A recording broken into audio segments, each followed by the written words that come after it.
So we've harvested our corn, and this DIY, let's make some handmade home garden harvested corn husk doll. You'll need your corn husk, a pan of water, some cotton twine cord, and you'll need a cloth so that you can lay the wetness of your corn husk down so they can be soaked up.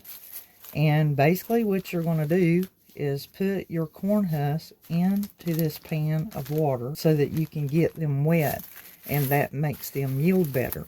Now, if you do not have a home garden and you have not any corn husk and you haven't bought any ears of corn and shucked them, you can actually buy corn husk wraps in the grocery store. You can order them online. I'll put a picture here on the screen, and I'll give you a link to where you can buy these in a pack, and they're real nice and large. These, as you can see from my shucking, are kind of narrow and skinny, and that's generally, what they come off of the cob.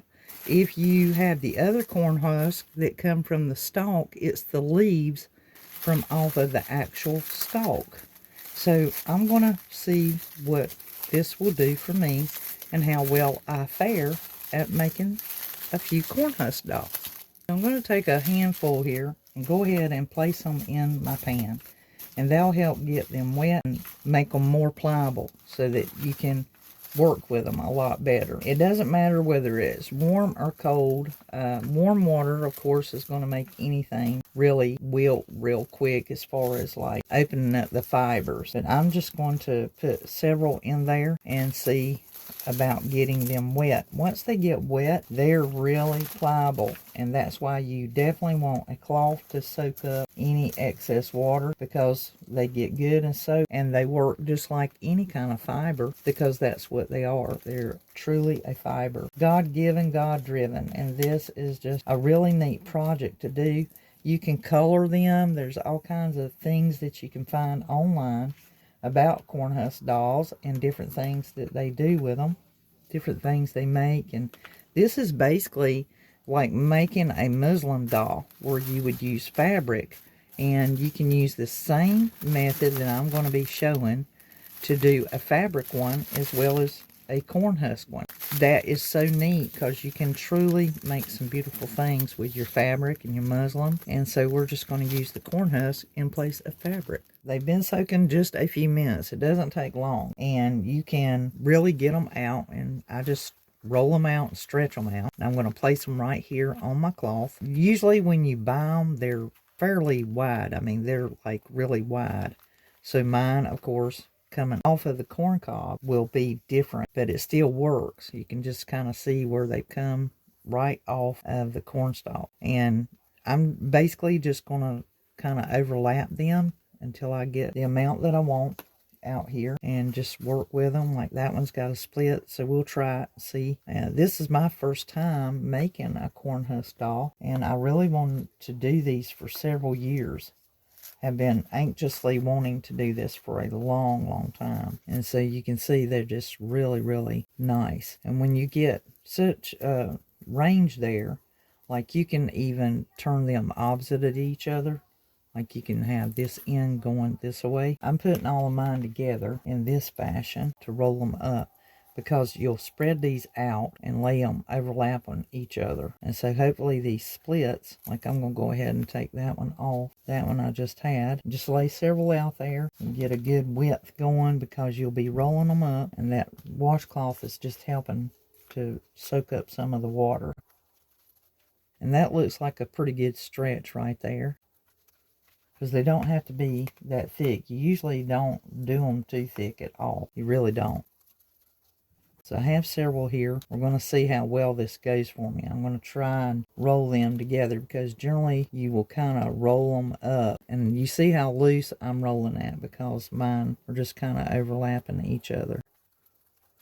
So I have my little bundle here. The wetness helps you to mold them. It makes them more pliable so that you can get them to do what you need them to do. So we're going to take a piece of string, and you want to tie this really tight, because you don't want these to slip out on you, and you just want to tie it real taut and real tight. This is actually going to be inside. You won't see it, But at this point, we're forming the head. So when you tie this, make sure it's good and tight. String can stay in there, it doesn't matter. Now, what we're going to do is you just peel it back like you would a banana. You're just going to really just take, and every one of those that we just layered there, we're going to start peeling them back. And do them by the layers that they were stacked. And just do them one at a time. Just be patient with yourself. You'll get them all peeled back. Just keep watching and peeling them back. You'll find them and you'll peel them back the way that you put them in. Figure out which way that is going. You want to make sure that you get them peeled back properly. And the wetness, you know, once again helps you to work with them. So now we're going to bring this all down because we got them all folded over. And you'll see the top here. Just want to spread that out. Okay, now we can tie this, and when you tie this, this is going to be the head. So you just go down as far as you want to go for the head, which, you know, that looks pretty good right there. Just making sure they're all laying. That was fairly wide, so. Okay, I like the way that looks. It looks really good. Make sure you get them all closed down. Alright, so we're going to tie this. And once again, just take your cotton twine, thread, whatever you're using, yarn, any kind of string, and tie it.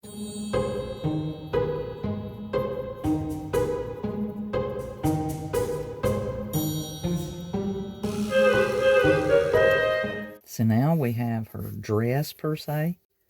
If you're doing a girl, you can also take and separate these and tie them for legs. Right now we need to make the arms. So I think I'm going to let this be the front side of my doll. So all you do is, once again, you can take a few of these. You might take one or two. You don't need a whole lot. I can try two and see if that's going to be plenty. You can always trim these off. And mine are really skinny.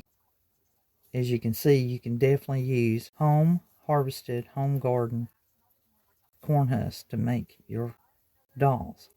That looks pretty good for the arms. I think I'll leave that. I don't think it needs to be any thicker.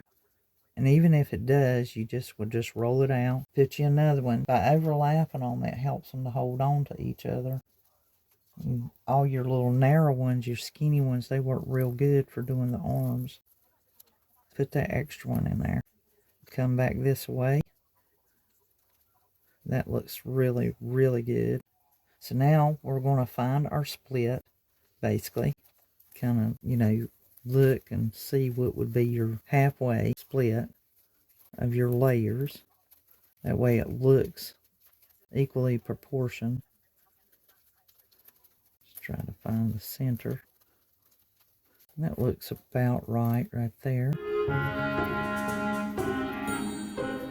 And now you just take your arms, just put them in between that layer. Flat them and get them balanced where it looks right. And now we're just going to tie the waist right here.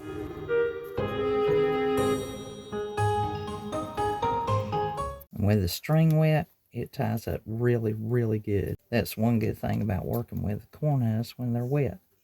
And you can style them all kinds of ways. Alright, so you can tie these arms, you can trim them and tie them. And as you can see, she's just got this beautiful dress going here. You can also do an apron crisscross across the chest. I think I'm going to try that. I've seen them do it, where you just fold it and it still becomes part of her. And you just bring it across the shoulders, but bring it over to the side. And then need another one. Do some of these that are really skinny. Like that one's tearing. Okay, that gives me two of those. So I have this one going across the shoulders. And then you'll have another one going across the shoulders, or making the shoulders. And now you tie this part. Make sure they stay up there on the shoulder area. Where this is not as wide, you want to come up a little bit closer to the neck.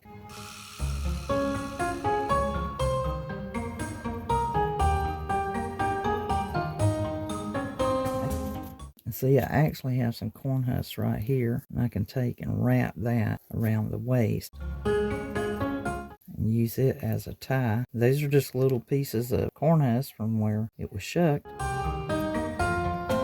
That's not working as well as I'd hoped. Let's try this wider one on this side. Come up close to the neck, go across, and then this one, bring it down and put it up close to the neck and bring it across. Now tie it around the waist. And you can wrap it if you feel like you need to keep it taut until you get it tied, with that being that little apron drape there, little top. Like I said, get that string wet. It is wonderful to tie with. It's not going to give you no slippage. And voila, we have made her quite beautiful. Quite beautiful. This looks lovely. I love it. And if you wanted to, you can, like, with that being a shawl look, you could take and pull these and split them. Make it or look a little more fancy. Just like you would raffia. Just tear it and make a little frayed bottom shawl. Just make them look so beautiful. I've seen some really amazing corn husk dolls. Just amazing. Okay, that looks pretty good. Look how beautiful that is. Just beautiful. Do the back the same way if you want to, which some of these are already split. Scissors keep them from tearing too much too fast. Okay, now on the arms here, we need to style them. You can tie them and make sure they're good and tight, and then you can twist them if you want to and bring them around if you wanted her to hold something or be bending something. And so you would tie that part. I'm going to leave that one twisted, and I'm going to tie it there. And this one right here, I'm going to twist it.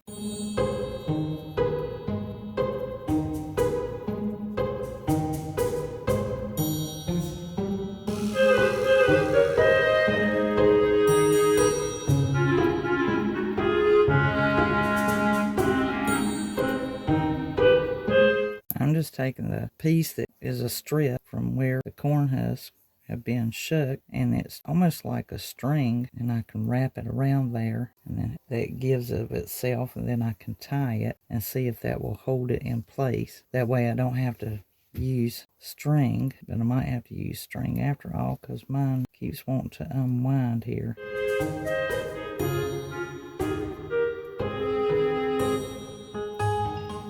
I'm going to do this one the same way. I have that string there. I'm going to clip that off and see if I can wind this one the same as I did over there. And twisting that arm, and then I'm going to fold this back. And so now it's just a matter of letting the doll dry and setting it aside. And you can make more of these. This is absolutely gorgeous. And you can add little flowers and stuff. Right now I just need to let her dry. And then if I want to adorn her with some lavender bundles, I can do that too. This is what you'll get, and while they're wet, you can just really style them and do different things, and then let them dry, and they'll stay that way. I'm going to let mine dry and then possibly add some flowers to her and work on another doll. When these dry, they stay where you put them, and so you want to kind of keep it. So like this one I've pinned, and she's almost dried, and when she dries, her arms will stay bent like that. So I've just got it clipped. So on this one, I'll find the middle again and tuck this inside. So right now I just want to hold to it until I can find my middle. So I'm just going to put a clip there to hold it because I've got it rolled already. And then when I find my inside middle, pretty much, you know, you're kind of looking for the middle. I know that that was a middle leaf. I want to use this one as my front. It don't have to be exact, but you want to get pretty close so that it's more balanced whenever you put the arms in there. And now I'm going to place my arms in there. And this one has really, really short arms. So you may not like that, and I'm not liking that either. So I'm going to have to unfold that and just leave it as I had it. And that's just double it to one side and then roll it. And this one has split and it's really small, so it wants to give me a time. So just roll it and possibly fold it. So you just have one. Okay.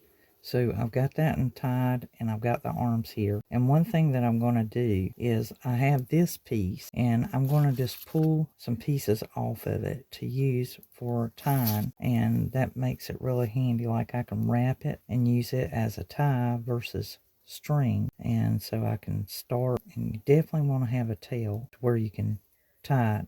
You don't want to weaken it too much, so you might have to roll it depending on how narrow it is. And I've just found that I like it better.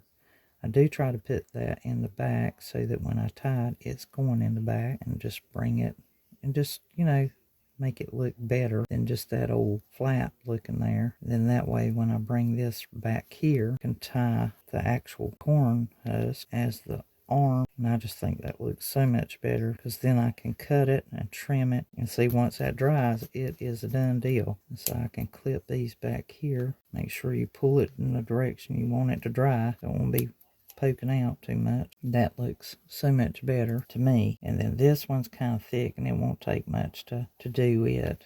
So once again, I'll just take that and wrap this piece around there. It almost works like leather, but a lot thinner than leather. So you have to be careful about pulling it too tight.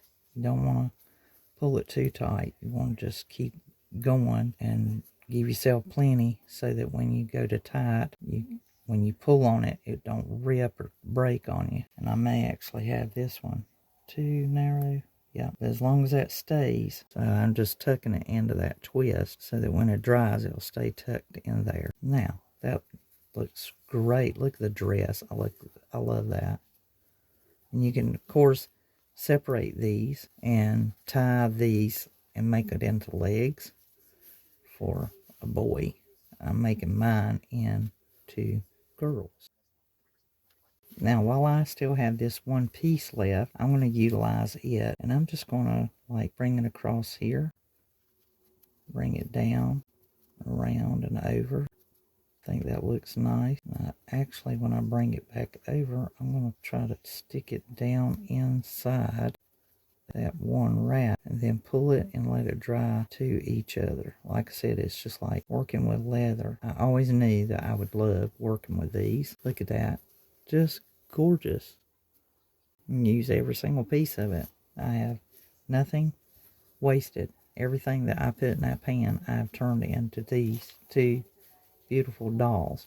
And there's more decorating to come, so stick around and see how her arms are staying like that. So you don't have to necessarily tie them, but you do need to kind of keep them in place until they dry. So she's got a little more drying to do, and I'm going to just clip that back again. I think I want her arms to stay downward like this. So again, I'm going to put a clip there, let that dry a little bit in that condition. And we're definitely going to decorate them, give them a little more style. So I want to give mine some hair, and I've got me a piece of cardboard here. I'm going to use this lower half, and I'm just going to wind my jute twine around this several times, and then I'm going to actually paint it color that I want the hair to be. And that's not a whole lot right there, but it'll be enough for me to create hair for one. May actually coffee stain it. That'll give it a little more darkness. May make it look just natural too,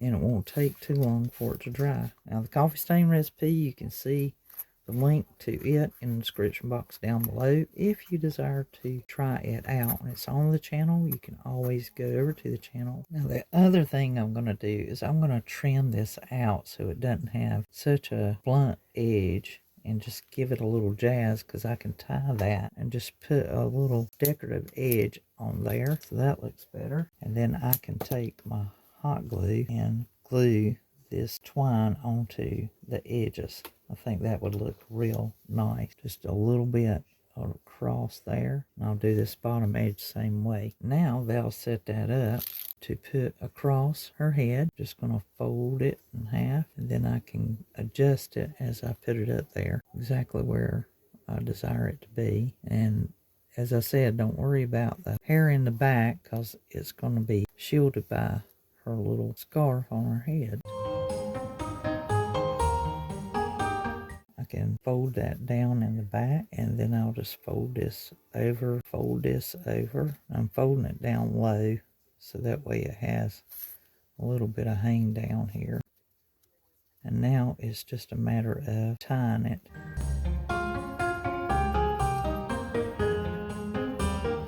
I want to even those up so that it looks right in the back.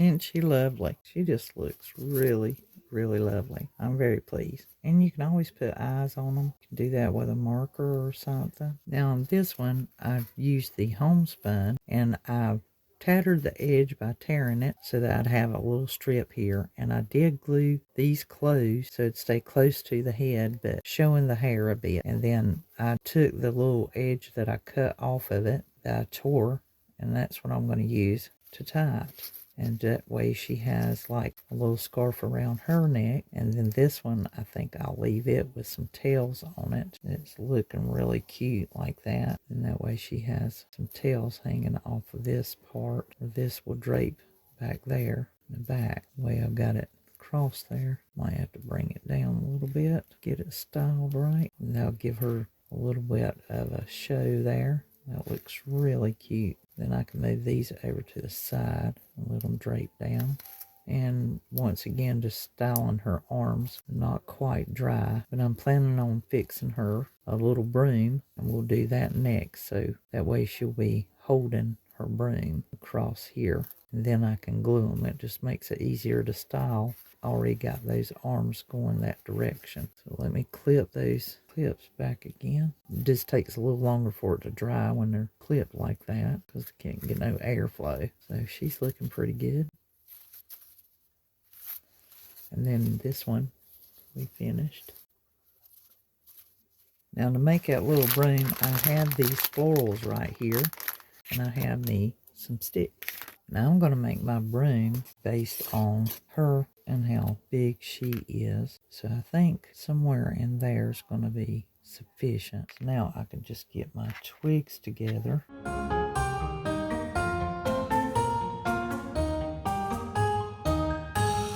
They even looks good as like a little bouquet there for them to hold. I like it. Okay, just lay that in the center. Now just take me some jute twine. Now we have us a little broom. Looks pretty good. Just trim. So now she's got her broom. Just in case, I will put some glue insurance in there. Now that looks good.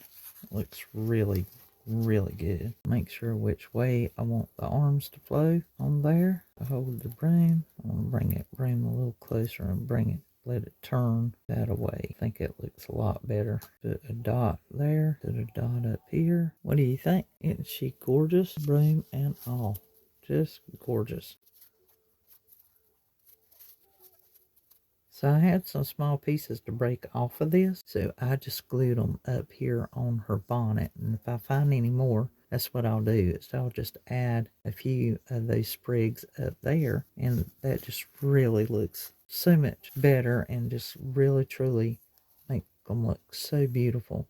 Just adding a little bit of this and a little bit of that. Now once your doll is good and dry, and even if you can go ahead and put a dowel inside or a stick or something. That way you can be able to set your doll up unless you put them on a stand or attach a dowel in there. The best way is, find the center of your doll, and when they're styled this way, you want to be able to get them to where you'll be able to stick them in something to where they're sitting up, and depending on how you make them. And so just find your center. You can place a stick in there. You don't always have to have glue. You can literally just put the dowel in there and to hold them. And then, if you felt like you needed to, once they get good and dry, you can go back and glue them in place. But a lot of times they'll stay just like that. And I'm trying not to knock her stick off, but I've basically just took the dowel and placed it in the center there. And that will good and hold them. And they're just so beautiful. So this one is finished as far as I know. And I'm just going to set her up and show her off. For this one, I'm going to make her some pink bundle. Now, to figure out the best way to have her holding those, probably just to put her hands together and then just stick the bundle in there. Let me glue these two together. She's still wet, so we'll see how well I can get the hands to glue together with the hot melt glue. I'll just put a dot of glue right there on the bundle, right at her arms, and there we go. She looks great. Once again, a dowel in the middle, so just look in there and find the center or so and just place the dowel there, and there you go. She is set on the dowel, and she'll stay there as long as no one's knocking on her. And you can always glue them. Right now, with them being wet, you kind of want to let them dry so that the glue will stay stuck. So far, the arms are staying stuck, even though she's still damp and wet. And I put that glue on her for her bundle. She just turned out gorgeous too. They both really turned out just absolutely gorgeous. I'm very, very pleased with them. I love the way they turned out. I'm proud of myself. I did a good job. My first time ever making any corn husk dolls. And, of course, this one looks more of a prairie corn husk doll, and they'll just suit your decor. They look beautiful sitting about. They're just gorgeous. These look good inside of a cloche. I have some that I've bought over the years, and they are favored by me. And then, of course, these will be my first ones I'll keep. Now, if you enjoyed this video, give it a thumbs up and share it with someone you feel would really enjoy DIYs just like this and making their own corn husk doll and make it yours. Be sure to tag me. You can find me over on Facebook page at Dandysoap DIY, and the link is in the description box down below. Until the next DIY, this is Elizabeth. I'll be crafting, y'all.